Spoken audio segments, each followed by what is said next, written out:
سن 61 ہجری میں کربلا کے میدان میں افسوسناک سانحہ پیش آیا. نبی علیہ السلام کے اہل بیت اطہار کو کس طرح شہید کیا گیا، جس پر ملال ہو، دکھ ہو، رنج اور الم ہو، مگر دکھ اور رنج و الم کے اظہار کے لیے بھی طریقہ شرعی اختیار کیا جائے. وہ طریقہ اختیار نہ کیا جائے جس سے دین نے روکا، بلکہ دین حنیف نے اس طریقے کو اپنانے والوں کو دین سے خارج کر دیا.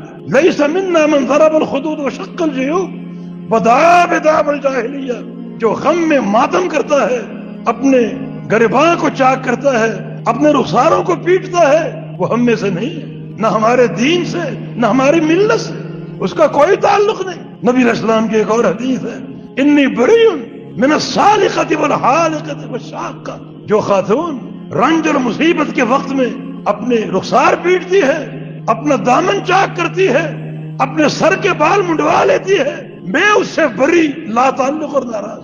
اور یہ کام اگر مرد کرے، عورتوں کے دل نرم ہوتے ہیں، ان کا رونا دھونا آپ سب جانتے ہیں، لیکن اگر عورتیں یہ کام کریں اتنی شدید وعید ہے، اور اگر مرد یہ کام کرے تو کتنی وعید کے مستحق ہیں. نوحہ کرنے والی عورت اگر توبہ نہ کر سکی اور توبہ کیے بغیر مر گئی تو اسے قیامت کے دن کھڑا کیا جائے گا اس طرح کہ اس کا جسم کھجلی سے، خارش سے بھرپور ہوگا، اور اس جسم پر جہنم کی آگ کا تانبا پگھلایا ہوا، گرم کیا ہوا ڈال دیا جائے. جسم خارش زدہ ہو اور اوپر گرم تانبا جہنم کا ڈال دیا جائے، کتنی اذیت ہوگی. یہ اذیت اس خاتون کو حاصل ہوگی جو نوحے کرتی ہے اور توبہ کے بغیر مر جاتی ہے.